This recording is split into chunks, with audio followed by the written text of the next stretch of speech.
Olá, amigas, olá, amigos.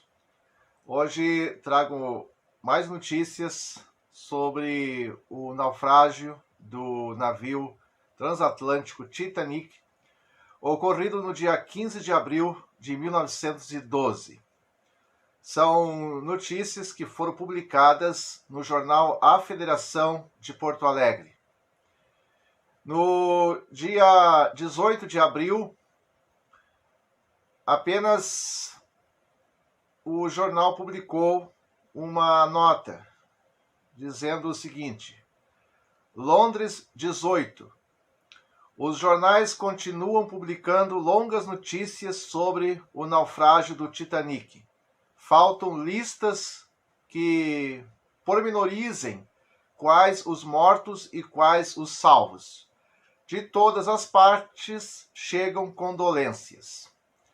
E no dia 19 de abril de 1912, o jornal A Federação publicou as seguintes informações. Nova York, 19. Logo que desembarcarem nessa cidade os sobreviventes do vapor Titanic, a White Star Line porá à disposição dos que habitam essa cidade automóveis e outros meios de condução para transportá-los. A Bolsa nomeou uma comissão para angariar donativos para os náufragos e a Cruz Vermelha resolveu abrir uma subscrição no mesmo sentido. As descrições sobre o naufrágio continuam a circular, porém o povo liga-lhes pouca importância. Segundo algumas versões, na catástrofe, muitas senhoras recusaram os socorros que lhe eram oferecidos, preferindo morrer ao lado dos seus maridos e outros parentes que as acompanhavam. Cita-se especialmente neste caso Madame Strauss, que terminantemente recusou o auxílio que estava sendo prestado a todas as senhoras, permanecendo junto do esposo no meio do maior perigo e resolvida a não o abandonar em circunstância alguma. Alguns jornais dizem que as condições dos sobreviventes são deveras lamentáveis.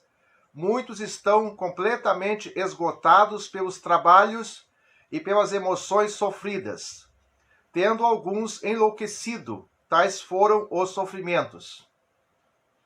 O presidente da Marinha Mercante Internacional declarou que recebeu vários telegramas recebidos pelas famílias dos náufragos, parecendo que estes ignoram a extensão da horrível catástrofe. A ausência de notícias autênticas tem preparado o espírito público para receber as mais indescritíveis cenas de horror. Aqui a notícia traz a informação sobre Madame Strauss, que não quis deixar seu esposo a sós. A Madame Strauss era esposa do senhor Isidor Strauss. Ele era um dos donos das grandes lojas Macy's.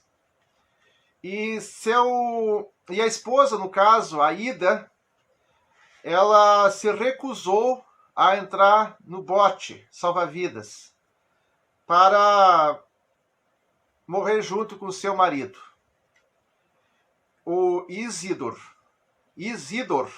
Strauss era, como eu disse, um dos donos das lojas Macy's, e ele era de origem judia e nascido na Alemanha, em Ottenberg, no dia 24 de março de 1845. E continuando com as notícias publicadas no jornal A Federação de Porto Alegre, no dia 19 de abril de 1912. Filadélfia, 19.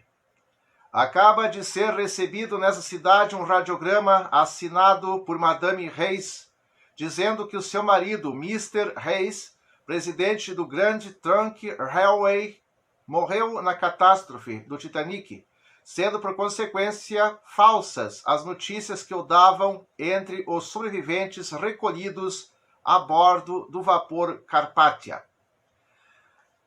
O senhor Charles Melville Reis, de 55 anos, ele era presidente da GTP, uma grande empresa de ferrovias.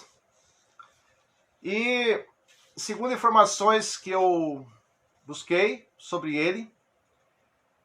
ele viajava com a sua esposa Clara, sua filha Orion, o genro Thornton Davidson, sua secretária, senhorita Vivian Payne, e sua criada, senhorita Marianne Perrault. Dividia uma luxuosa cabine, a cabine B69, do convés de passeio. Reis ajudou as mulheres de seu grupo a embarcar em um dos 20 botes salva-vidas, mas ele, seu genro e seu secretário permaneceram no navio e pereceram quando o navio afundou. Se relata que Reis teria feito uma observação profética na noite do desastre, criticando a forma como as linhas de navio a vapor estavam competindo para ganhar passageiros com embarcações cada vez mais rápidas. Ele teria comentado: chegará a hora em breve, quando essa tendência será marcada por um espantoso desastre. O corpo de Reis foi recuperado das águas do Atlântico Norte pelo navio Minia e foi enterrado no Mount Royal Cemetery, em Montreal. Dos 2 funerais foram feitos para ele em 8 de maio, um na American Presbyterian Church, em Montreal, o outro em Londres, na igreja de St. Edmund King and Martyr. E agora a última notícia do jornal A Federação sobre o naufrágio do Titanic na edição de 19 de abril de 1912. Nova York, 19. O vapor Carpathia acaba de passar defronte da fortaleza da cidade, levando as luzes quase apagadas. Uma multidão de 10.000 pessoas, pouco mais ou menos, observa a sua entrada, no meio de um silêncio profundo. O navio segue em direção ao cais. Antes de sua chegada, o comandante do Carpathia radiografava dizendo que o tempo estava bastante brumoso e que os aparelhos de telegrafia funcionavam mal.